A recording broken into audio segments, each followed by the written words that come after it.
Hello everyone, आप सभी का फिर से एक बार स्वागत है इस नए लेक्चर में। तो आज हम जो बात करने जा रहे हैं, हम फिर से बात करेंगे एंशियंट इंडिया की, प्राचीन भारत की। और आज जो हमारे टॉपिक्स हैं वो दो टॉपिक हैं जो हमने एक ही जगह कंबाइन किए हैं, क्योंकि ये एक ही साथ पढ़े जा सकते हैं। बुद्धिज्म और जैनिज्म। अगर हम बात करें कॉम्पिटिटिव एग्जाम्स की, तो जो क्वेश्चंस होते हैं वो इन दो टॉपिक से अक्सर पूछे जाते हैं। आप कभी भी पीवाईक्यूज उठाएंगे, प्रीवियस ईयर क्वेश्चंस को उठाएंगे, आप हमेशा देखेंगे कि वहां पे बुद्धिज्म एंड जैनिज्म से क्वेश्चंस आएंगे ही आएंगे। ठीक है, तो एग्जामिनेशन पॉइंट ऑफ व्यू से ये दोनों टॉपिक बहुत ही इंपॉर्टेंट है, महत्वपूर्ण है। ठीक है, और हम जो इनको पढ़ेंगे, पहले हम पढ़ेंगे बुद्धिज्म को। ठीक है, उसके पश्चात हम पढ़ेंगे जैनिज्म को। यानी पहले होगा हमारा बौद्ध धर्म और उसके बाद हम पढ़ेंगे जैन धर्म को। इस लेक्चर को शुरू करने से पहले एक डिस्क्लेमर है जिसे हम लोग यहां समझ लेते हैं। ठीक है, the images used in a slide deck are for educational purposes only. We respect the intellectual property rights of the original creators and the owners of these images. If you are the owner of any of the images used in this deck and have any concerns or issues, please contact us at sathi@iitk.ac.in and we shall remove the images. असवीकरण। हमारे side deck में उपयोग की गई छवियां केवल शैक्षिक उद्देश्यों के लिए हैं। हम इन छवियों के मूल रचनाकारों और मालिकों के बौद्धिक संपदा अधिकारों का सम्मान करते हैं। यदि आप इस डेक में उपयोग की गई किसी भी छवि के मालिक हैं और कोई चिंता या समस्या है, तो कृपया sathi@iitk.ac.in पर हमसे संपर्क करें और हम इन छवियों को हटा देंगे। ठीक है, चलिए अब आगे बढ़ते हैं। तो पहला जो हम बात करने जा रहे हैं वो हम बात करेंगे बुद्धिज्म के बारे में। पहली जो हम बात करेंगे वो हम बात करेंगे बुद्धिज्म के बारे में। ठीक है, तो यदि अगर हम बात करें बुद्धिज्म के बारे में, ठीक है,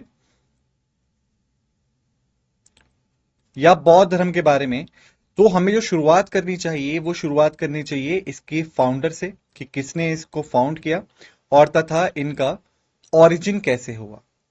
ठीक है, तो अगर हम इस बारे में बात करना चाहें तो हम कह सकते हैं कि जो सिद्धार्थ गौतम थे वो, उनको हम बुद्धा के नाम से भी जानते हैं। और जो बुद्धा शब्द है इसका मतलब होता है एनलाइटेड वन। ठीक है, तो 5वीं सदी में उन्होंने इसकी शुरुआत की थी। ठीक है, जो गौ, सिद्धार्थ गौतम थे या गौतम बुद्ध भी आप उन्हें कह सकते हैं, उनका जो जन्म स्थान है वो है लुम्बिनी, जो कि आज के समय नेपाल में पड़ता है। ठीक है, सिद्धार्थ गौतम ने इसकी स्थापना की थी, जिन्हें हम प्रबुद्ध व्यक्ति के नाम से भी जानते हैं। उनका जन्म लुम्बिनी में हुआ था, जो वर्तमान नेपाल में है। तो फाउंडर एंड ओरिजिन क्लियर है। आइए आगे बढ़ते हैं।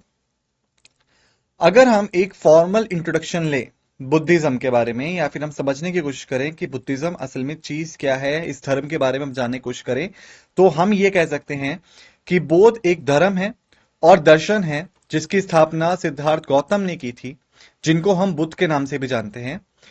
5वीं सदी ईसा पूर्व में नेपाल और भारत के बीच में पड़ने वाला इलाका लुम्बिनी, जो आज पूरी तरीके से नेपाल में पड़ता है, उसमें उनका जन्म हुआ था। ठीक है, ये नैतिक आचरण, मानसिक अनुशासन और ज्ञान के माध्यम से आत्मज्ञान के मार्ग पर जोर देता है। बुद्धिज्म एक रिलीजन और फिलॉसफी है जिसको सिद्धार्थ गौतम ने फाउंड किया था 5th सेंचुरी बीसीई में। ठीक है, जो आज के टाइम पे नेपाल एंड इंडिया के बीच का एक एरिया है, जो अब पूरी तरीके से नेपाल में जा चुका है। ठीक है, ये एम्फेसाइज करता है, जोर देता है कि किस तरीके से आप एनलाइटमेंट की तरफ जा सकते हैं। ठीक है, आप ज्ञान की प्राप्ति कर सकते हैं एथिकल कंडक्ट से, मेंटल डिसिप्लिन से तथा विजडम से। तो ये एक फॉर्मल इंट्रोडक्शन है बुद्धिज्म के बारे में। अगर हम सिद्धार्थ गौतम की जिंदगी के बारे में बात करें, उनकी लाइफ के बारे में बात करें, तो पहली हमें शुरुआत करनी चाहिए उनकी जन्म से और उनकी अर्ली लाइफ से। Birth and early life. जो सिद्धार्थ थे आपके, उनका जन्म एक रॉयल फैमिली में हुआ था, एक राज्य परिवार में हुआ था। और जो राज्य परिवार था वो लुम्बिनी में था, और लुम्बिनी में आपको बता चुका हूं आज के दिन नेपाल में पड़ता है। ठीक है। उन्होंने शुरुआत में एक बहुत ही लग्जरी लाइफ जी, क्योंकि राजा के घर में पैदा हुए थे तो ऑब्वियस सी बात है लग्जरी लाइफ रही थी उनकी। ठीक है। जब तक कि उन्होंने चार चीजें नहीं देखी। असल में जो उनके पिता थे सिद्धार्थ के, वो नहीं चाहते थे कि सिद्धार्थ जो है वो महल से बाहर निकले और दुनिया को देखे, क्योंकि उस समय जो हालात थे लुम्बिनी के वो ज्यादा बेहतर नहीं थे। लेकिन सिद्धार्थ एक दिन किसी तरीके से महल से बाहर निकलते हैं और उनको चार चीजें दिखती हैं, जिसके बाद उन्होंने जीवन का सत्य जानने के लिए अपना राजपाट त्याग दिया। अब वो चार चीजें क्या थी? सबसे पहली चीज उन्हें दिखी एक बूढ़ा आदमी, फिर दिखा एक बीमार आदमी, फिर दिखा एक मरा हुआ आदमी, और फिर दिखा एक साधु संत या तपस्वी भी आप कह सकते हैं। ठीक है। इसके पश्चात अगर हम बात करें ग्रेट रेनोसिएशन की, महान त्याग की जो उन्होंने किया, तो वो सिर्फ 29 साल के थे जब उन्होंने अपना राजपाट त्याग दिया। ठीक है। और उन्होंने जीवन के सत्य के बारे में जानने के लिए अपनी यात्रा शुरू की, अपना जर्नी शुरू करी, और यह समझने के लिए कि जो इंसान है वो आमतौर पे सफर क्यों करता है, वो क्यों तड़पता है चीजों को लेके। उन्होंने बहुत ही ज्यादा आप कह सकते हैं तप किया। ठीक है। जब उनको मध्य मार्ग की खोज मिली या मिडल वे की, ताकि वो समझ सकें कि इस जीवन का सत्य क्या है और क्यों इस सत्य से लोग अनजान हैं। उसके पश्चात जो दूसरी चीज है यहां पे वो है एनलाइटमेंट। उन्होंने ध्यान लगाया, मेडिटेशन किया बोधि ट्री के नीचे, जो जगह आज बोध गया में पड़ती है, जो बिहार में है। ठीक है। और जब वो 35 साल के थे तब उन्हें ज्ञान की प्राप्ति हुई और उनका नाम पड़ गया बुद्धा। बुद्धा का मतलब द अवेकन्ड वन, या फिर आप कह सकते हैं एक जागृत व्यक्ति जो कि जीवन की सच्चाई और ह्यूमन सफरिंग के बारे में चीजें जानता है, उनकी कॉजेस के बारे में जानता है। इसके पश्चात जब उन्हें ज्ञान की प्राप्ति हुई तो उन्होंने इस ज्ञान को दूसरों तक भी फैलाने की कोशिश करी टीचिंग्स के थ्रू। ठीक है। तो बुद्धा ने अपनी बाकी जिंदगी धर्म को समझाने में लगा दी कि लोगों को धर्म का मार्ग कैसे दिखाया जाए। और इस सब को करते करते जब वो लोगों को धर्म के बारे में शिक्षा देते थे, ये सब करते करते जब वो 80 साल के हुए, 18 years old he was when he died eight Kushinagar. जहां उनकी मृत्यु हुई वो जगह का नाम क्या है? कुशीनगर। यानी वो पैदा हुए लुम्बिनी में, ज्ञान प्राप्ति हुई बोध गया में, और उनकी जो मृत्यु हुई वो होती है कुशीनगर में। ये चीजें याद रखिएगा। अगर हम बात करें कि कोर टीचिंग्स क्या थी, बुद्धा ने क्या फाइंड किया कि जिसकी वजह से उन्हें लगा कि जो इंसान है, जो मानव जाति है, वो दुखों का कारण करती है, तो उन्होंने इन्हीं चार चीजों पे बात की। सबसे पहला था दुख, यानी सफरिंग। उनका कहना था कि लाइफ दुखों से भरी हुई है तथा डिससेटिस्फैक्शन या असंतोष से भरी हुई है। इसके पश्चात उन्होंने बात की समुदाय के बारे में कि ऐसा क्यों होता है। तो उन्होंने बोला क्योंकि लोगों के बीच में क्रेविंग है और अटैचमेंट है, यानी वो चीजों के पीछे भागते हैं और साथ ही साथ जो चीजें उनके पास हैं वो उनसे अटैचमेंट जनरेट कर लेते हैं या फिर उनसे किसी ना किसी तरीके से कनेक्ट कर लेते हैं। इन दुखों को खत्म किया जा सकता है। ठीक है। किस तरीके से? अपनी क्रेविंग को खत्म करके और अपने अटैचमेंट को खत्म करने के।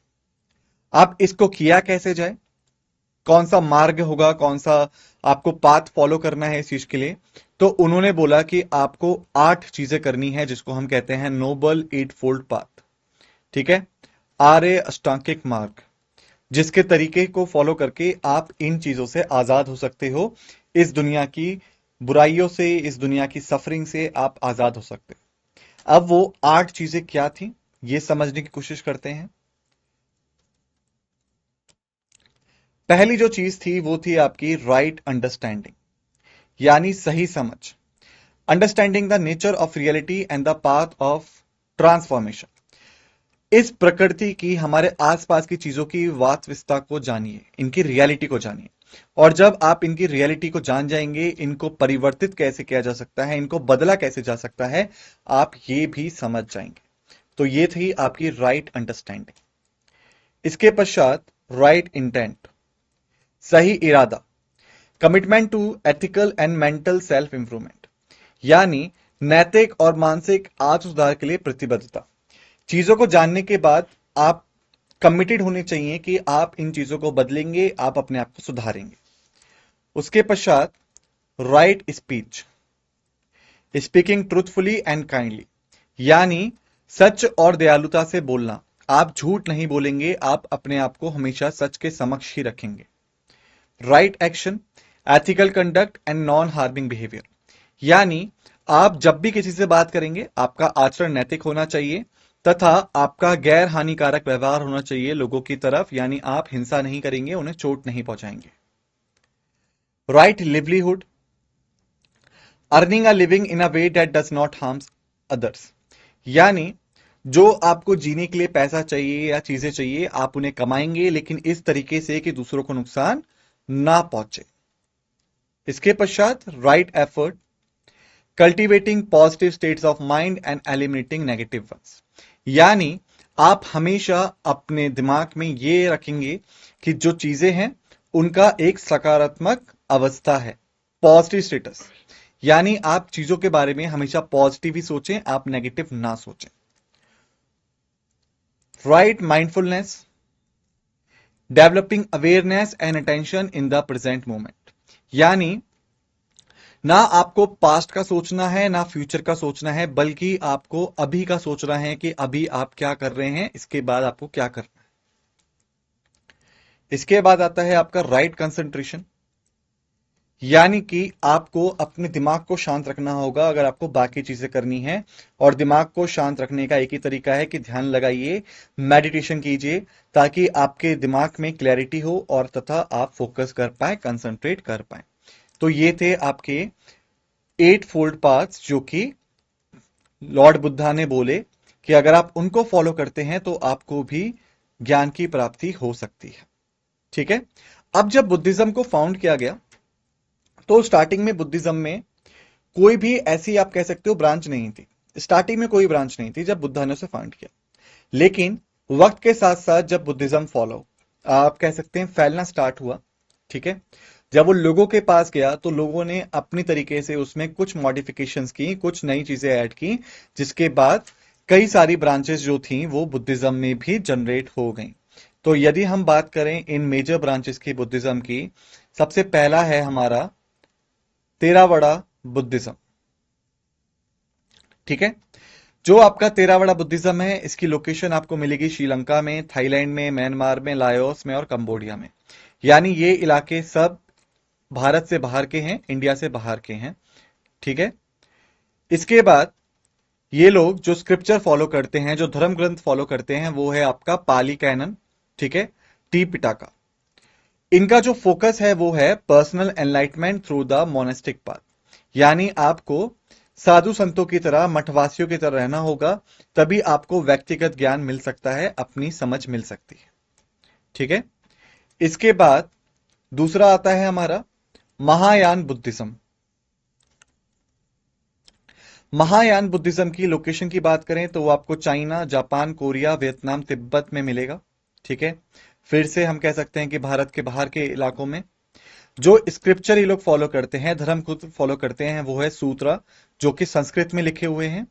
इनका जो फोकस है वो बोधिसत्वा पाथ पे है। ठीक है। यानी कि सिर्फ अपना ही ज्ञान नहीं बढ़ाना है, बल्कि बाकी लोगों का भी ज्ञान बढ़ाना है, यानी सबको अपने साथ लेके चलना है। फिर आता है हमारा वज्रयान बुद्धिज्म। इसकी जो लोकेशन है वो है आपकी तिब्बत, भूटान एंड मंगोलिया में। ठीक है। जो धर्म ग्रंथ फॉलो करते हैं वो तंत्र को फॉलो करते हैं।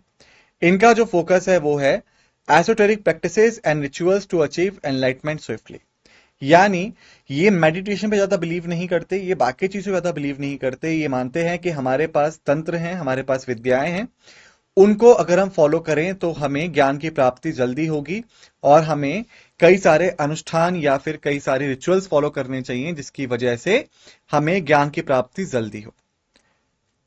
ठीक है। तो वो था आपका वज्रयान। यदि हम बात करें इंपॉर्टेंट कॉन्सेप्ट की जो कि आपके बुद्धिज्म में हमें देखने को मिलते हैं। सबसे पहला इंपॉर्टेंट जो कॉन्सेप्ट है वो है कर्म। कर्म यानी आपका action. The law of moral causation where one's action in past and present lives affects future life. यानी बुद्धिज्म में कहा जाता है कि जो भी आप काम कर रहे हैं, जो आपने पास्ट में किए, ठीक है, भूतकाल में, और जो आपने प्रेजेंट में किए वर्तमान में, ये ही आपके काम डिसाइड करते हैं, तय करते हैं कि आपकी भविष्य में जिंदगी क्या होने वाली है। इसके पश्चात दूसरा है संसार, यानी the cycle of birth, death and rebirth. यानी जब आप पैदा होते हैं आप क्या कर्म करते हैं, फिर जब आपकी मृत्यु होती है, और उसके पश्चात जब आपका पुनर्जन्म होता है। ये जो साइकिल है, पैदा हुए, मरे, फिर दोबारा से पुनर्जन्म हो गया, ये सब कौन डिसाइड करता है? आपके कर्म। यानी अगर आपके कर्म अच्छे थे तो आपको जो पुनर्जन्म मिलेगा वो अच्छी जगह मिलेगा। अगर आपके कर्म खराब हैं, आप अच्छे से कह सकते हैं कि लोगों से बिहेव नहीं करते, आप हिंसा करते हैं, या फिर आप मेडिटेशन नहीं करते, आपने बहुत गलत काम किए हैं, तो आपका जो कर्म है वो आपके रीबर्थ में या पुनर्जन्म में झलकेगा। ठीक है। इसके पश्चात nirvana, the ultimate goal of Buddhism representing the liberation from samsara and the end of suffering. यानी बुद्धिज्म ये कहते हैं कि यदि अगर आप 8 फोल्ड पाथ्स को अच्छे से फॉलो करें, जो कोड ऑफ कंडक्ट है अगर आप अच्छे से फॉलो करेंगे, तो जो साइकिल है बर्थ, डेथ एंड रीबर्थ की, आप इस साइकिल से मुक्त हो जाएंगे। और यदि अगर आप इस साइकिल से मुक्त होते हैं तो अल्टीमेटली आप एंड ऑफ सफरिंग से मुक्त हो जाएंगे, क्योंकि ना तो आपके अंदर क्रेविंग बचेगी, ना आपके अंदर अटैचमेंट बचेगा, आपको सत्य की प्राप्ति होगी। और अगर एक बार आपको सत्य की प्राप्ति हो गई तब फिर आपका जीवन आसान हो जाएगा। ठीक है। अब वो क्या प्रैक्टिसेस हैं, वो क्या अभ्यास हैं जो कि बुद्धिज्म में किए जाते हैं, या फिर आप कह सकते हैं प्रमोट किए जा सकते हैं। पहला है मेडिटेशन, ध्यान लगाना। समता, काल्म अबाइडिंग, यानी शांत रहना। अगर आपको ध्यान लगाना है तो पहली चीज आपको कंसंट्रेशन करना होगा और आपको ट्रांक्विलिटी रखनी होगी, यानी कि आपके जो विचार हैं आपको उन्हें शांत रखना होगा। दूसरा है हमारा Vipassana, insight, gaining insight into the nature of reality. यानी जो आपको आसपास में चीजें दिख रही हैं, आपको उन्हें सिर्फ ऊपर ऊपर से नहीं देखना, बल्कि आपको उनके अंदर उतर के समझना होगा कि ये चीजें क्या हैं, इनका अर्थ क्या है, और तथा इनका सत्य क्या है। ठीक है। इसके पश्चात जो एथिकल कंडक्ट है, यानी जो 5 चीजें आपको करनी है जिसे हम कंसीडर करते हैं बुद्धिज्म में as a part of ethical conduct. यानी बुद्धिज्म में अगर आप ये 5 चीजें फॉलो करते हैं तो हम बोल सकते हैं कि आप एथिकली कंडक्ट कर रहे हैं, आप नैतिक रूप से जीवन यापन कर रहे हैं। ठीक है। अब वो क्या है? सबसे पहला, अब्सटेंस फ्रॉम किलिंग, यानी आपको किसी की हत्या नहीं करनी, उससे दूर रहना है। दूसरा, अब्सटेन फ्रॉम स्टीलिंग, आपको चोरी नहीं करनी, आपको उससे दूर रहना है। अब्सटेंस फ्रॉम सेक्सुअल मिसकंडक्ट, यानी आपको किसी के साथ भी यौन दुराचार नहीं करना है, आपको किसी को भी सेक्सुअली हरास नहीं करना है, इन चीजों से दूर रहना है। दूसरा, चौथा, अब्सटेंस फ्रॉम फॉल्स स्पीच, यानी मिथ्य भाषण से दूर रहना, यानी झूठ बोलना, लोगों को भड़काना, या फिर अपने फायदे के लिए लोगों को वो चीज बोलना जो कि सत्य है ही नहीं, आप सिर्फ इसलिए बोल रहे हो ताकि आपको फायदा हो जाए, इन चीजों से दूर रहना। आखिरी है abstain from intoxicants and cloud to the mind, यानी ऐसे नशीले पदार्थों से दूर रहना जो कि आपके मन को अशांत कर सकते हैं तथा आपका ध्यान भटका सकते हैं। ठीक है। इसके पश्चात वो कौन से अनुष्ठान हैं और कौन से त्योहार हैं जो कि बुद्धिज्म में माने जाते हैं। सबसे पहला है वेसक, या विशाख भी आप इसे कह सकते हैं। जो गौतम बुद्ध का जन्म हुआ, उन्हें जो ज्ञान की प्राप्ति हुई तथा उनकी जो मृत्यु हुई, इसको सेलिब्रेट करने के लिए या फिर इसका उत्सव मनाने के लिए इस त्योहार को मनाया जाता है। फिर Uposatha, observance days of depending practice and renewing commitment to the prospect, यानी कि जो भी बुद्धा ने ऑब्जर्वेशन की या जो भी उन्होंने प्रैक्टिस बताई कि आप कर सकते हैं ताकि आपको ज्ञान की प्राप्ति हो, उन सब का आपको अच्छे से फॉलो करना है और उन सबको फॉलो करने के लिए हम उपोसता बनाते हैं। ठीक है। यदि हम बात करें कि जो बुद्धिज्म था उसका फैलाव कैसे हुआ, वो दूर दराज के इलाकों तक फैला कैसे, तो इसका सबसे पहला उत्तर हमें मिलता है अशोका द ग्रेट। अशोका एक बहुत ही ताकतवर राजा थे मौर्य साम्राज्य के। ठीक है। जब वो राजा थे तो उन्होंने बुद्धिज्म को काफी प्रमोट किया और उनकी वजह से ही एशिया के बहुत से इलाकों में बुद्धिज्म फैल पाया, क्योंकि वो कई सारे लोगों को भेजते थे दूर दूर दराज के इलाकों में और उनसे कहते थे कि आप बुद्धिज्म के बारे में लोगों को बताइए, उन्हें जागरूक कीजिए तथा ट्राई कीजिए कि वो बुद्धिज्म को फॉलो करना शुरू कर दें। ठीक है। इसके पश्चात सिल्क रोड। सिल्क रोड जो है वो इंडिया, चाइना, तिब्बत के इलाकों को कनेक्ट करता था अफगानिस्तान और आगे के इलाकों से, और ये बहुत ही इंपॉर्टेंट ट्रेड रूट था, बहुत ही इंपॉर्टेंट व्यापारिक मार्ग था। तो जब लोग सेंट्रल एशिया और चाइना से यहां पे आते थे तब वो बुद्धिज्म से प्रभावित होते थे, और जब वो प्रभावित होकर अपने इलाकों में वापस जाते थे तो वो वहां पे भी बुद्धिज्म का प्रचार करते थे। ठीक है। यदि हम बात करें कॉन्क्लूजन की, तो देखिए, अगर हम आज के दिन की बुद्धिज्म की बात करें, modern day Buddhism, so Buddhism today is practiced globally with diverse schools, interpretation, adapting to the contemporary issues and the cultures। यानी आज बुद्धिज्म पूरे विश्व में, पूरी दुनिया में फॉलो किया जाता है, लेकिन क्योंकि जगह जगह पे कई सारे इश्यूज थे, कल्चर्स थे, तो इस वजह से जो यूनिफॉर्मिटी थी, जो एकता थी बुद्धिज्म की टीचिंग्स की, वो बदल गई है। ठीक है। कई जगह पे कई सारे तरीकों से बुद्धिज्म को फॉलो किया जाता है जो कि टोटली कनेक्टेड है कि जब बुद्धिज्म वहां पे आया तो वहां पे क्या इश्यूज थे, क्या संस्कृति थी, इसके अनुरूप ही चीजों को ढाल दिया गया। ठीक है। It continues to attract followers through its teaching on mindfulness, meditation and ethical living. आज भी कई सारे लोग बुद्धिज्म की तरफ आकर्षित होते हैं क्योंकि यहां पे जो बातें की गई माइंडफुलनेस की, कि अपने दिमाग को आप कैसे शांत रख सकते हैं ध्यान लगाने के लिए ताकि आपको चीजों की रियलिटी समझ में आए, तथा एथिकल लिविंग, कि आपको नैतिक जीवन कैसे जीना है, ये सब चीजें आज भी लोगों को प्रभावित करती हैं और आज भी लोग बुद्धिज्म की तरफ जाते हैं। Buddhism offers a profound understanding of life, emphasizing personal responsibility and the potential for every individual to achieve enlightenment। यानी बुद्धिज्म जीवन को समझने पे जोर देता है, अपने आप को आप कैसे सुधार सकते हैं इस बात पे जोर देता है, तथा इस बात पे जोर देता है कि कोई भी व्यक्ति हो, चाहे वो किसी भी धर्म का हो, किसी भी जगह का हो, कुछ भी हो, वो ज्ञान की प्राप्ति कर सकता है। माइंडफुलनेस, विजडम, ये दोनों चीज आज भी रिलीवेंट और इन्फ्लुएंशियल हैं कई सारी संस्कृतियों और कई सारे युगों के गुजरने के बाद भी। वहीं पे अगर हम तीन रत्नों की बात करें जो कि बुद्धिज्म में है, तो बुद्धिज्म में जो तीन रत्न हैं वो कुछ इस प्रकार हैं। पहला बुद्धा, यानी वो टीचर, वो शिक्षक जिसको ज्ञान की प्राप्ति हो चुकी है। दूसरा धर्म, यानी वो शिक्षा या वो पाथ जिसको फॉलो करके आप ज्ञान की प्राप्ति कर सकते हैं। तथा संघ, यानी वो लोग, वो मोनेस्टिक कम्युनिटी जिसके साथ रह के आप बुद्धिस्ट प्रैक्टिशनर बन सकते हैं, आप बुद्धिस्ट टीचिंग्स की प्रैक्टिस कर सकते हैं ताकि आपको भी ज्ञान की प्राप्ति। यदि हम बात करें बुद्धिस्ट की स्क्रिप्चर्स की, धर्म ग्रंथों की, तो पहला आता है हमारा विनय पिटका, यानी वो रूल्स एंड रेगुलेशंस जो आपको फॉलो करने हैं जब आप मठवासी या फिर सन्यासियों की तरह जीवन जीते हैं। फिर आता है सूट पिटाका, यानी वो डिस्कोर्स या फिर वो टीचिंग्स जो कि बुद्धा ने दी थी लोगों को। ठीक है। फिर आता है आपका अभिधम पिटाका, यानी वो फिलोसफिकल एंड डॉक्ट्रिनल एनालिसिस जो कि बुद्ध की टीचिंग से हम समझ सकते हैं। ठीक है। ये तीन ग्रंथ जो हैं ये बुद्धिस्ट के अंदर थ्री जेम्स में आते हैं।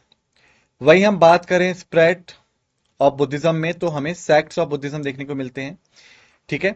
Over the time the different school और sects of Buddhism emerge, each with its interpretation and emphasis on specific teachings. यानी मैंने आपको बताया जब बुद्धिज्म दूर दराज के इलाकों में गया तो उस वक्त वहां के लोगों ने बुद्धिज्म के बारे में क्या समझा, क्या वहां की संस्कृति थी, उसके अनुसार बुद्धिज्म में भी कई सारे सेक्ट्स या फिर स्कूल हम कह सकते हैं वो देखने को मिलते हैं। ठीक है। जिसमें से जो मेजर हैं जो हमने डिस्कस किए, जिनकी लोकेशन और बारे में, वो है तेरावड़ा, महायान और वज्रयान। वहीं अगर हम बात करें प्रसार और पतन की, स्प्रेड एंड डिक्लाइन की, तो बुद्धिज्म एक समय पे इंडिया के डोमिनेंट रिलीजन्स में से एक था, काफी बड़ा रिलीजन था। लेकिन 12वीं सदी के बाद उसमें पतन देखने को मिलता है, डिक्लाइन देखने को मिलता है। क्यों? क्योंकि जो हिंदुज्म था, जो सनातन धर्म था, वो फिर से एक बार उभरने लगा और कई सारे मुस्लिम इन्वेडर्स भी इंडिया में आए जिन्होंने बुद्धिज्म को फैलने से रोक दिया। ठीक है। वहीं अगर हम आगे बढ़ें तो हमें फिर बुद्धिस्ट काउंसिल्स मिलती हैं। बुद्धिस्ट काउंसिल्स ने क्रूशियल रोल प्ले किया था बुद्धिस्ट की टीचिंग्स को आगे फैलाने में। ये council recite, compile and Codify करते थे बुद्धिस्ट की टीचिंग को, जो कि धर्म और विनय पिटका में दी गई थी। इसमें से जो काउंसिल्स हैं, पहली बुद्धिस्ट काउंसिल जो थी वो हमारी कहां हुई? राजगीर में, राजगहा, जो कि इंडिया में पड़ता है। किसने करवाया था? राजा अजातशत्रु ने। किसने इसको प्रोसाइड किया? महाकश्यप ने। इसका ऑब्जेक्टिव क्या था? कि बुद्धास की टीचिंग को बचा के रखा जा सके जब उनकी मौत होगी। उनकी मौत को हम परिनिर्वाणा नाम से भी जानते हैं। ठीक है। की इवेंट्स क्या थे, क्या हुआ यहां पे? कंप्लाइशन ऑफ टीचिंग, यानी आनंद रिसाइटेड द सूत्र, जो बुद्धा की टीचिंग थी, एंड अपाली रिसाइटेड द विनय, जो रूल्स थे मठवासियों के लिए, वो यहां पे आए। इसके बाद आउटकम क्या आया? The teachings were memorize and orally transmitted forming the base of Pali canon, यानी जो जो बुद्धा ने सिखाया था उसको याद किया गया और उसको बोल के आगे फॉरवर्ड किया गया, जिसको आज हम पाली कैनन में भी देख सकते हैं, जो आधार बना उसका। दूसरी बुद्धिस्ट काउंसिल वैशाली में हुई, राजा कालाशोक के अंडर। सभा कमी ने इसको प्रोसाइड किया था। इसका ऑब्जेक्टिव क्या था? कि जो मठवासी लोग थे उनका जो डिसिप्लिन था, उसको लेके जो डिस्प्यूट था, उसको खत्म करना। की इवेंट्स क्या हुए? 10 पॉइंट जो थे डिस्प्यूट्स के, वो दिए गए। वज्जी संघ जो थे, उनको माना गया कि जो वज्जी संघ के मठवासी हैं, वो इन 10 पॉइंट्स को डिसरिस्पेक्ट करते हैं या इनको वायलेट करते हैं, जो कि विनय पिटका में दिए गए। आउटकम क्या आया? काउंसिल ने कंडेम किया वज्जी मॉन्क्स की प्रैक्टिसेस को और उन्हें बोला कि आप विनय रूल्स को फॉलो करेंगे। ठीक है। ये फर्स्ट सेक्सिज्म था बुद्धिज्म में, जब सतवीरा, तिरावड़ा एंड महासंघ स्कूल सामने आए। तीसरी बुद्धिस्ट काउंसिल जो हुई वो पटालीपुत्र में हुई, अशोका के अंडर। मुगालीपुट तीसा ने इसको प्रिसाइड किया था। ठीक है। इसका ऑब्जेक्टिव क्या था? कि हम संघ को या मोनेस्टिक कम्युनिटी को प्योरीफाई कर देंगे और जो करप्शन और हेरिटिकल व्यूज हैं उनको हटा देंगे। कंप्लाइशन क्या हुआ इसका? अभिधम आया। मुगालीपुत्र तीसा ने कथावतु, जो कि अभिधम पिटाका का एक मुख्य अंग है, उसे लिखा। आउटकम क्या था? The council led to the expulsion of heretical monks, यानी कि जो लोग, जो मठवासी धर्म का पालन नहीं करते थे उनको हटा दिया गया। ठीक है। और बुद्धिज्म को इंडिया से बाहर भेजने के लिए जो प्रसार वर्क होना था, जो धर्म का प्रसार होना था, उसकी शुरुआत की गई। चौथी बुद्धिस्ट काउंसिल आपकी कश्मीर में हुई, कनिष्क के अंदर। वसुमित्रा और अश्वघोषा ने इसको प्रिसाइड किया था। ऑब्जेक्टिव क्या था? To compile and systemize the Sarvastivada teachings, major school of early Buddhism. की इवेंट्स क्या हुए? एक कंप्रहेंसिव कमेंट्री लाई गई अभिधर्मा के ऊपर। आउटकम क्या निकला? The council marks the rise of Mahayana Buddhism and proliferation of Mahayana text, यानी जो आपका बुद्धिज्म का स्कूल है महायान, उसकी शुरुआत यहां पे हुई। पांचवी बुद्धिस्ट काउंसिल मंडले में हुई, म्यांमार में, मिंडोन मिन राजा के अंडर। कई सारे वरिष्ठ मठवासियों ने पार्टिसिपेट किया और पाली कैनन को रिसाइट करना और प्रिजर्व करना इसका ऑब्जेक्टिव था। की इवेंट्स क्या हुए? जो पाली कैनल थी उसको दोबारा से 729 मार्बल स्लैब्स पे लिखा गया, क्योंकि उस टाइम किताबें होती नहीं थी। आउटकम क्या निकला है? जो इंस्क्रिप्शंस थे उसको दुनिया का सबसे लार्जेस्ट बुक कहा जाता है, जो कि आज कुटोडो पगोडा में है, मंडले में। ठीक है। और यहीं पे तिरावड़ा टेक्स्ट को संभाल के रखा गया है। छठवीं जो बुद्धिस्ट काउंसिल थी वो यंगून में हुई, म्यांमार में। जो वहां के प्रधानमंत्री थे यूनू, उन्होंने इसको कंडक्ट किया था। कई सारे वरिष्ठ बौद्ध भिक्षुओं ने यहां पे पार्टिसिपेट किया और जो पाली कैनल थी उसको ऑथेंटिकेट करना तथा उसको रिवाइज करना इसका मेन उद्देश्य था। की इवेंट्स क्या थे? इंटरनेशनल पार्टिसिपेशन था। तेरावड़ा से, श्रीलंका से, थाईलैंड से, कंबोडिया से, लाओस से कई सारे भिक्षुओं ने इसमें पार्टिसिपेट किया। आउटकम क्या निकला? पाली कैनन को प्रिजर्व किया गया और एक नया ऑथोरेटिव एडिशन आया जिसको हम बर्मीज कैनन के नाम से जानते हैं।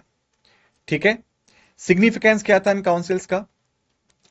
टीचिंग्स को बचा के रखना, ठीक है, जो कि बुद्धास ने दी थी उनकी मौत के पश्चात, तथा उनको एक्यूरेट रखना और ये सुनिश्चित करना कि लोग इन टीचिंग्स का पालन करें। उसके पश्चात कॉडिफिकेशन ऑफ स्क्रिप्चर्स, जो टीचिंग्स थी वो पहले बोल के आगे फॉरवर्ड की जाती थी, लेकिन इन काउंसिल्स के दौरान उनको लिख के रखा गया ताकि वो एज इट इज रहें। ठीक है, और कई सारे बुद्धिस्ट ट्रेडिशंस जो पूरी दुनिया में फॉलो होते हैं वो सब यहाँ पे लिखे गए। उसके बाद कई सारे जो डिस्प्यूट्स थे उनको एड्रेस किया गया, रिजॉल्व किया गया, तथा डिसिप्लिनरी डिस्प्यूट्स को भी देखा गया और यह माना गया कि भले ही आप किसी भी स्कूल को फॉलो करते हो बुद्धिज्म के, लेकिन जो यूनिटी है एंड जो प्योरिटी है संघ की वो बनी रहनी चाहिए। इसी के साथ तीसरी और चौथी काउंसिल्स के साथ ही कई सारे मिशंस को बाहर भेजा गया और बुद्धिज्म को फैलाया गया, जो आज दुनिया के सबसे बड़े धर्मों में से एक है। अगर हम बात करें कंक्लूजन की, इन काउंसिल्स ने इंस्ट्रूमेंटल रोल फॉलो किया है ताकि हम हिस्ट्री को संभाल कर सकें तथा ये जान सकें कि बुद्धिज्म डेवलप्ड कैसे हो। बुद्धिज्म की टीचिंग्स का प्रिजर्वेशन, उनका कॉडिफिकेशन और डिसैमिनेशन इन काउंसिल्स में निकल के आया और जो चेंजेस हो रहे थे पूरी दुनिया में बुद्धिज्म के रिगार्डिंग वो सब इन काउंसिल्स में दिखा तथा उनको प्रिजर्व करके रखा गया। ठीक है, इसके पश्चात जो दूसरा हमारे सामने दूसरा बड़ा रिलीजन है वो है जैनिज्म। बुद्धिज्म को हमने खत्म कर लिया, अब हम बात करते हैं जैनिज्म के बारे में। तो जब हम बात करते हैं जैनिज्म के बारे में, शुरुआत होती है फाउंडर एंड ओरिजिन से। जैनिज्म को फाउंड करने वाले जो फाउंडर थे उनका नाम है लॉर्ड महावीर, ठीक है, जिनका असली नाम वर्धमान था। ठीक है, 6वीं सदी में इनका जन्म होता है और इनका जो जन्म हुआ वो हुआ कुंदग्राम में, जो कि वैशाली डिस्ट्रिक्ट बिहार में पड़ता है आज के दिन। ठीक है, अगर हम जैनिज्म की बात करें तो जैनिज्म में टोटल जो टीचर्स थे उनको हम तीर्थंकर्स बोलते हैं और ऐसे 24 टीचर्स थे जिन्होंने जैनिज्म की स्पिरिचुअल टीचिंग्स को तथा उनके रिलीजन को बचा के रखा। ठीक है, जितने भी तीर्थंकर हुए 24 के 24, उन सबका कोई ना कोई स्पेसिफिक सिंबल है जो कि उनकी इंडिविजुअल एसेंस तथा उनकी विचारधारा को दर्शाता है। ठीक है, आइए अब इन सिंबल्स के साथ इनको समझने की कोशिश करते हैं। सबसे पहले जो थे वो थे आपके ऋषभनाथ, जिनको हम अदिनता के नाम से भी जानते हैं। इनका जो सिंबल था वो था बुल। फिर थे अजितानाथ, इनका जो सिंबल था वो था एलिफेंट। फिर थे संभवनाथ, इनका जो सिंबल था वो था हॉर्स। फिर जो थे वो थे अबिंदनाथ, इनका जो सिंबल था वो था मंकी। फिर थे सुमतिनाथ, जिनका जो सिंबल था वो था कुरली, जिसको हम पैरेट या टोटा के नाम से भी जानते हैं। फिर थे पदमप्रा, जिनका जो सिंबल था वो था रेड लोटस यानी लाल कमल का फूल। फिर आते हैं आपके सुपर्शनाथ, इनका जो सिंबल था वो था स्वास्तिक। फिर आते हैं चंद्रप्रभा, इनका जो सिंबल था वो था क्रेसेंट मून यानी आज का चंद्रमा, वर्धमान चंद्रमा। फिर थे आपके पुष्पनाथ, जिनको हम सुविदनाथ के नाम से भी जानते हैं। इनका जो सिंबल था वो था क्रोकोडाइल यानी मगरमच्छ। फिर आते हैं आपके शीतलनाथ, इनका जो सिंबल था वो था श्रीवत्स। फिर आते हैं आपके श्रेयसनाथ, इनका जो सिंबल था वो था राइनोसोरस। फिर आते हैं आपके वसुपूज्या, इनका जो सिंबल था वो था बुफेलो यानी भैंस। फिर आते हैं आपके विमलनाथ, इनका जो सिंबल था वो था बोर। फिर आते हैं आपके अनंतनाथ, इनका जो सिंबल था वो था हॉक। फिर आते हैं आपके धर्मनाथ, इनका जो सिंबल है वो है थंडरबोल्ट यानी वज्र। फिर है आपके शांतिनाथ, इनका जो सिंबल है वो है डियर। फिर है कुंतुनाथ, जिनका सिंबल है गोट बकरी। फिर आते हैं अरनाथ, जिनका सिंबल है नद्यवर्ता यानी कि मछली या फिर कुछ शंख। फिर आते हैं आपके मलिनाथ, इनका जो सिंबल है वो है वाटर पट या फिर कलश भी आप कह सकते हैं। मुनि सुव्रता, जिनका सिंबल है कछुआ या टॉर्टॉइस। फिर नमीनाथ, जिनका सिंबल है नीलकमल यानी ब्लू लोटस। फिर आते हैं नेमिनाथ जिनका सिंबल है कॉन्च शेल यानी शंख। फिर आते हैं आपके प्रशवनाथ जिनका सिंबल है सरपंट। फिर आते हैं महावीर जिनका सिंबल है लायन यानी सिंह। तो यहां पे हमने सबका सिंबल देखा। चलिए अब इन सिंबल्स के बारे में बात करते हैं। ये सिंबल्स अक्सर जैन कला में और उनकी आइकोनोग्राफी या फिर उनके आइकन्स में दिखते हैं। और जो भी इनके भक्त हैं, जैनिज्म के फॉलोअर्स हैं, वो इन सिंबल्स के थ्रू आइडेंटिफाई कर सकते हैं कि ये किस तीर्थंकर के बारे में बात हो रही है 24 में से, तथा उनकी पूजा क्या थी, उनकी टीचिंग्स क्या थी और उनका योगदान क्या था, ये वो जान सकते हैं इन सिंबल्स के थ्रू। ठीक है। जो हमारे महावीर थे वो सबसे आखिरी या 24वें तीर्थंकर थे। ठीक है। और उन्होंने क्या करा था, जो बाकी के 23 तीर्थंकर थे उनसे पहले, उनके ही रास्ते पे वो आगे चले, पद चिन्हों पे आगे चले, समझने की कोशिश करी और तथा इसके साथ ज्ञान को आगे भी बढ़ाया। ठीक है। अगर हम बेसिक प्रिंसिपल्स की बात करें जैनिज्म की, सबसे पहला प्रिंसिपल है नॉन वायलेंस यानी अहिंसा। जैनिज्म का जो सेंट्रल टीनेट है वो यही है। ठीक है। जैन लोग मानते हैं कि उन्हें किसी भी जीवित चीज को नुकसान नहीं पहुंचाना चाहिए। ठीक है। किसी भी लिविंग क्रिएचर को नुकसान नहीं पहुंचाना है, चाहे वो कोई जानवर हो या फिर वो कोई छोटा सा कीड़ा मकोड़ा या इंसेक्ट। ठीक है। उसके पश्चात नॉन पसेसिवनेस अपारिग्रह। जैन मानते हैं कि अगर आपको नॉन अटैचमेंट फॉलो करना है किसी भी मैटेरियल पोजीशन से, तो आप कोई भी चीज अपने साथ मत रखिए, बल्कि आप एक सरल और न्यूनतम जीवन शैली रखिए। यानी जिन चीजों की आपको आवश्यकता है सिर्फ वही आपके पास होनी चाहिए, जिन चीजों की आपको आवश्यकता नहीं है उन्हें अपने पास मत रखिए। इनका क्या विश्वास है, क्या बिलीव है, क्या टीचिंग्स ये फॉलो करते हैं?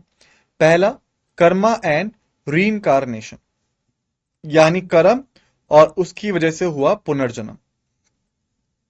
जैन्स ये मानते हैं कि जो भी इंसान जो एक्शन लेगा तथा उसकी जो भी मंशा होगी उन एक्शंस के पीछे, वही उसके भविष्य को निखारेंगे। ठीक है। यानी अगर आपके कर्म अच्छे हैं आपका भविष्य अच्छा होगा, लेकिन अगर आपके कर्म बुरे हैं तब फिर आपका भविष्य भी खराब होगा, साथ ही साथ जो आपका पुनर्जन्म होगा वो कई सारे डिफरेंट लाइफ फॉर्म्स में होगा, कई सारे जानवरों के तौर पे, कई सारे कीड़े मकोड़ों के तौर पे। कब तक? जब तक कि आपको इस पुनर्जन्म की पीड़ा से आजादी नहीं मिल जाती।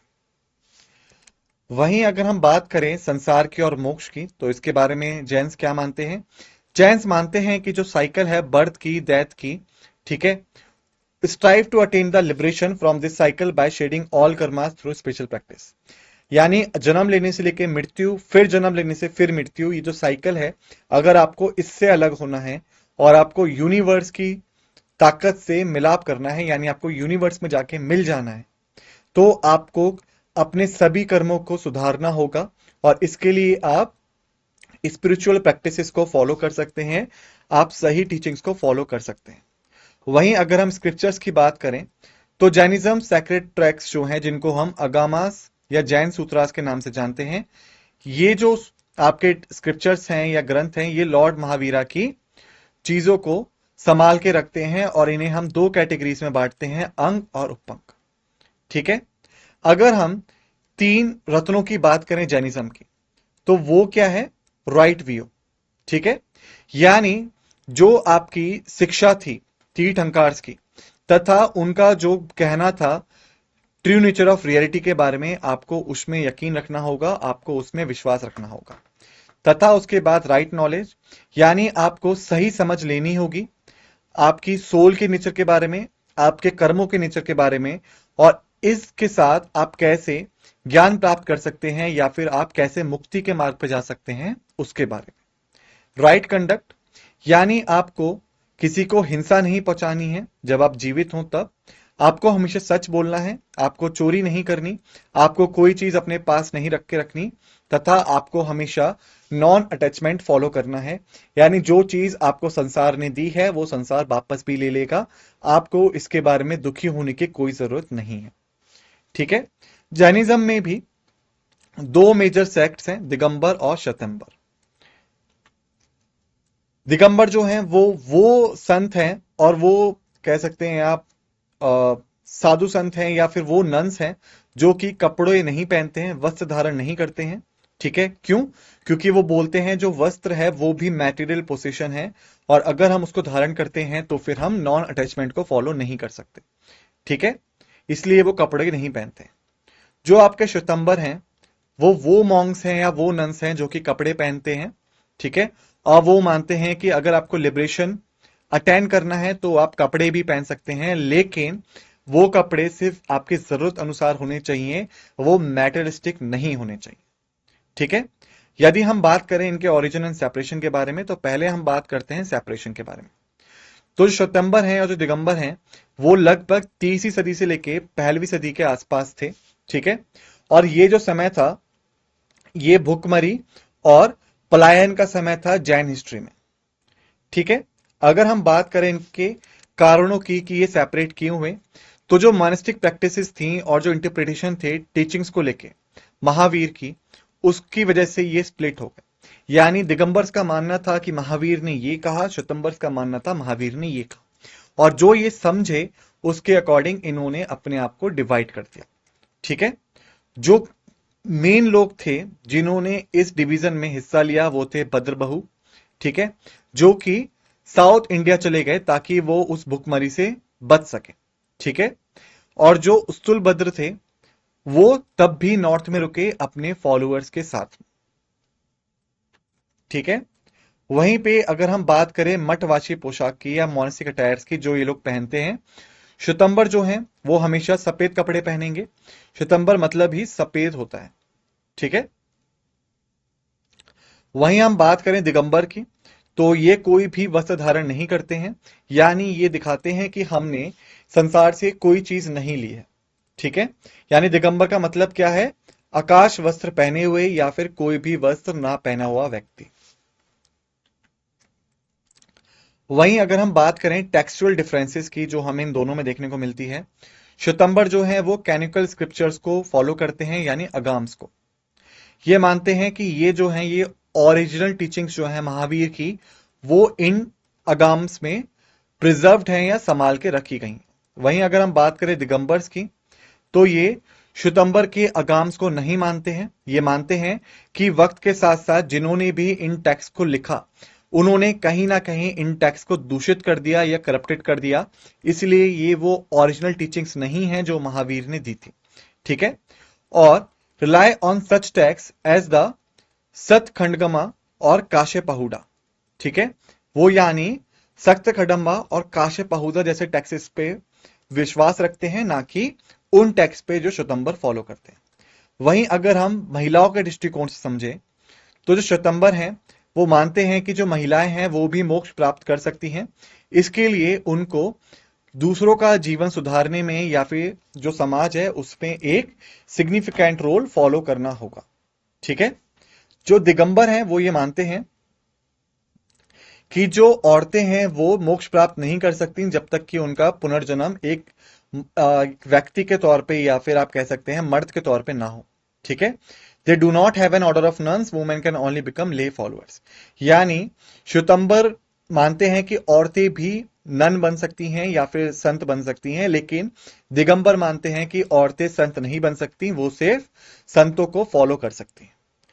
वहीं अगर हम महावीर की लाइफ के बारे में देखें, तो श्वेतंबर मानते हैं कि महावीर कपड़े पहनते थे अपने मठवासी दिनों के दिन।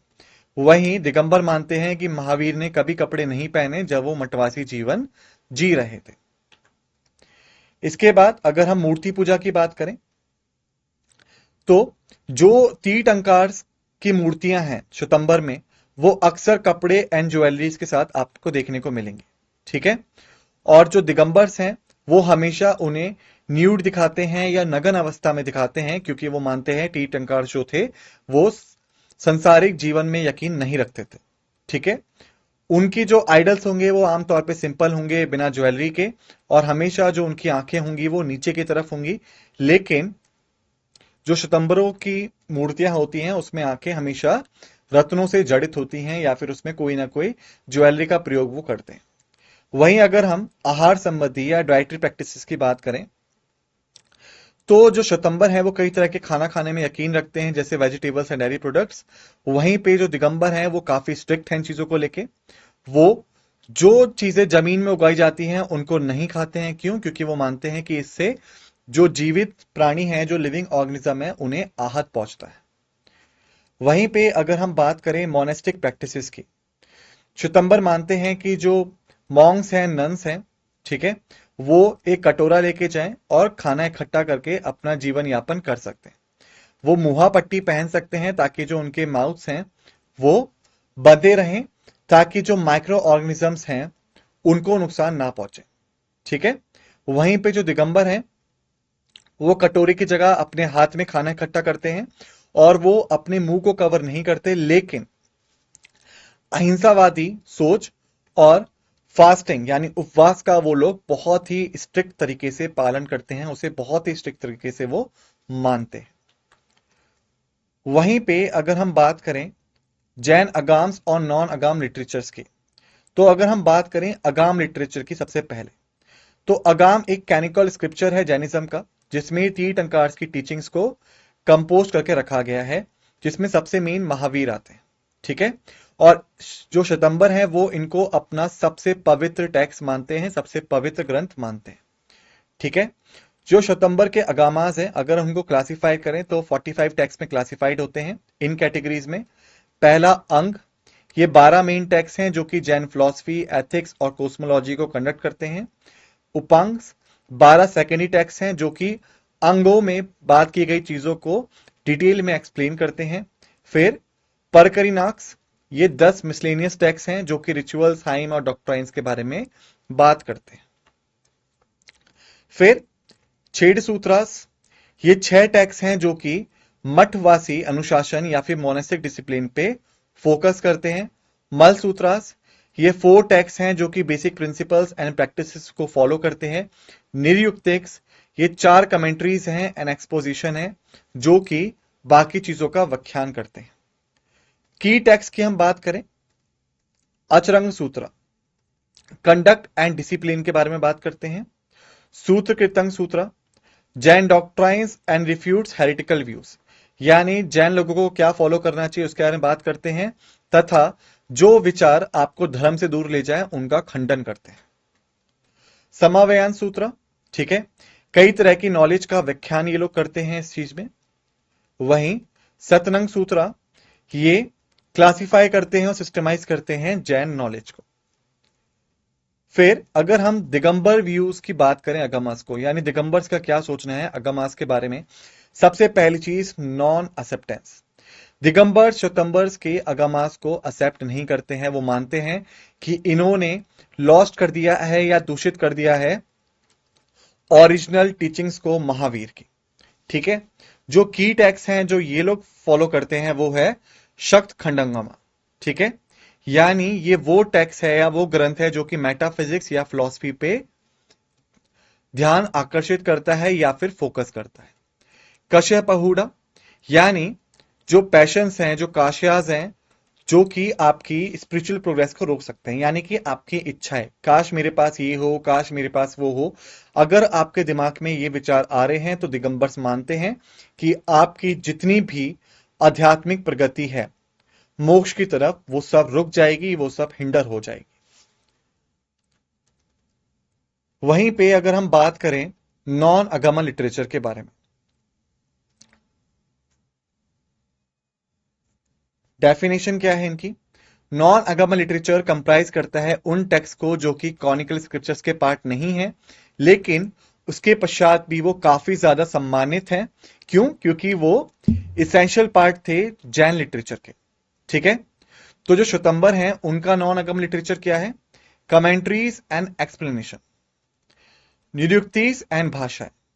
ये वो कमेंट्रीज हैं या वो टिप्पणी हैं जो कि अगामास पे की गई हैं, ये उनको समझाती हैं तथा उनकी बातों को इंटरप्रेट करती। फिर आती हैं आपकी चूर्नीस, जो आपकी टिप्पणियां की गई हैं निरुक्तिस में और भाषाओं को, उसको और डिटेल एक्सप्लेनेशन में चूर्नीस समझाती हैं। फिर हैं आपके काव्य और प्रबंध।